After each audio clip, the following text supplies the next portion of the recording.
All right. Hello, everybody. Today we are going to chat about a couple of upcoming paddles. The new Rhombus Ripple V2s are here and a wide variety of things going on in the pickleball space.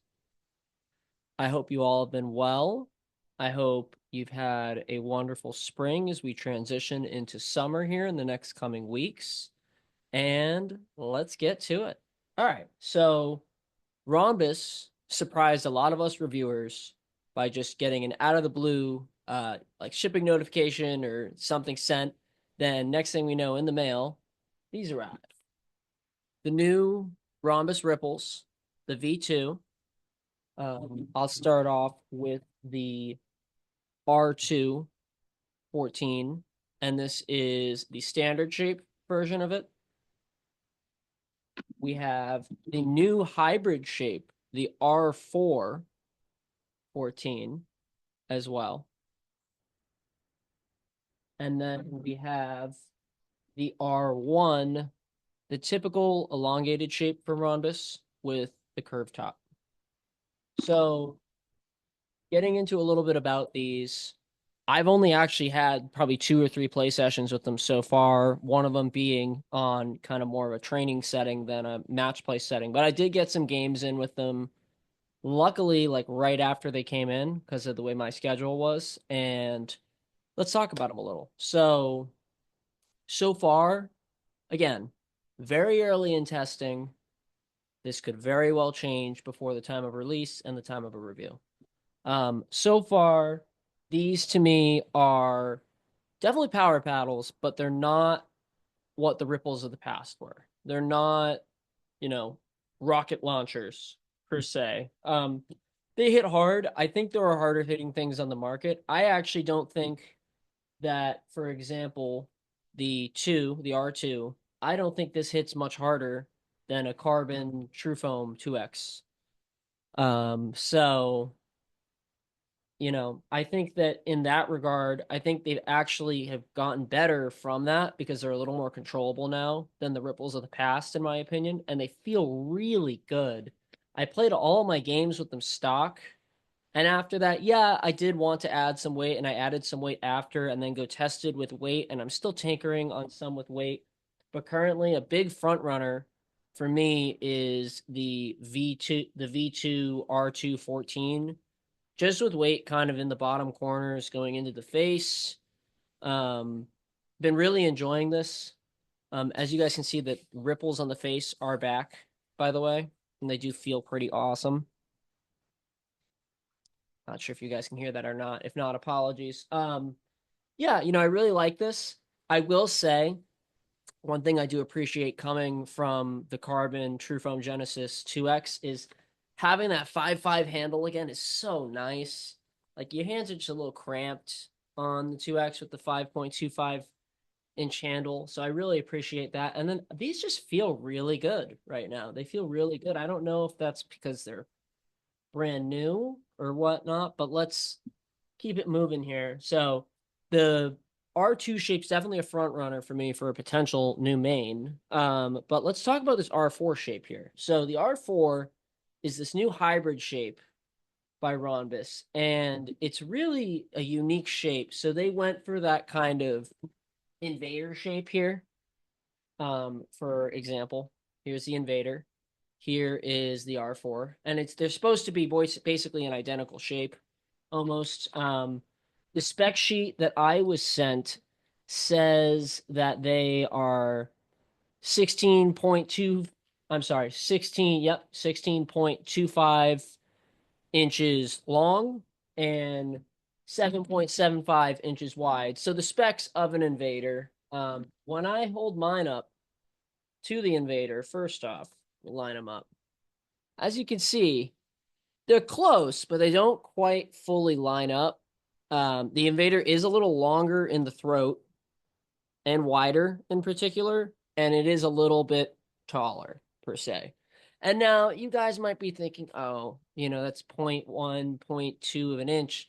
Does it really matter? And I will say, I did actually feel like this was almost like another, like, kind of standard shape per se feeling more so than a hybrid shape feeling. So I do actually think this does matter.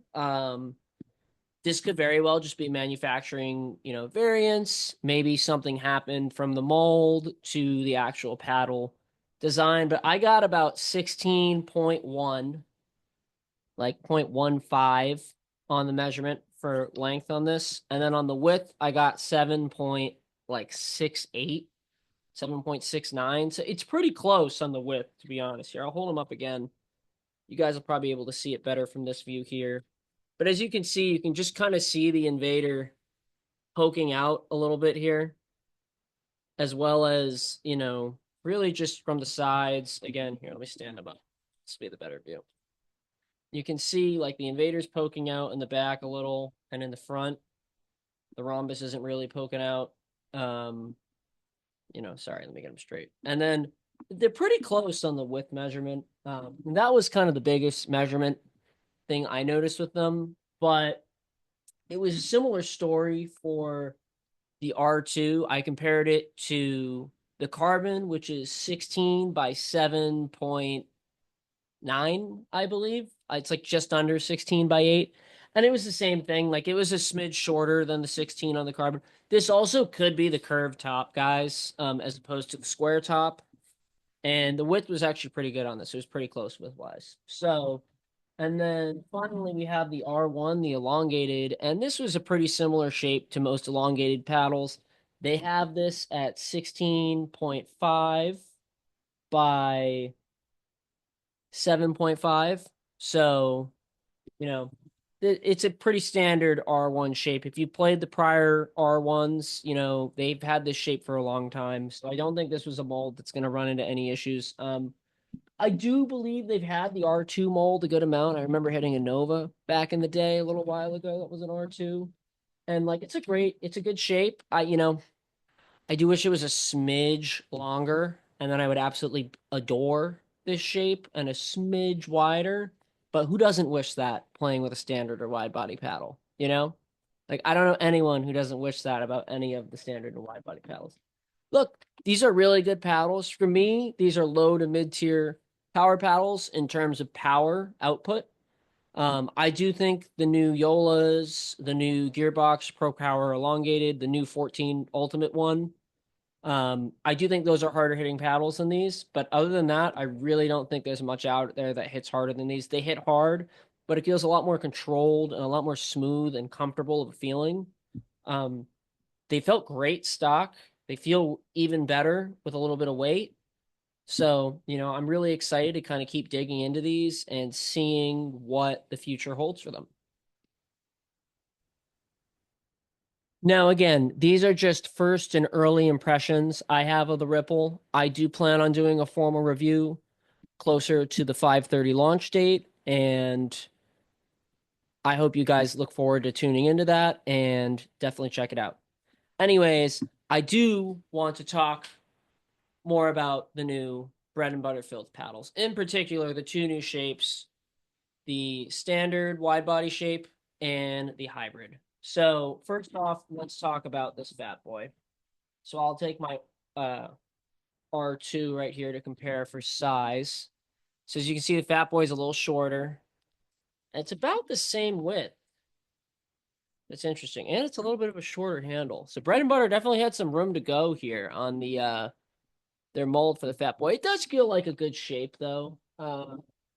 You know, this to me is a high-end control paddle. That's what this is. It plays power-wise into the high control category to the low all-court category is what I would say in terms of power.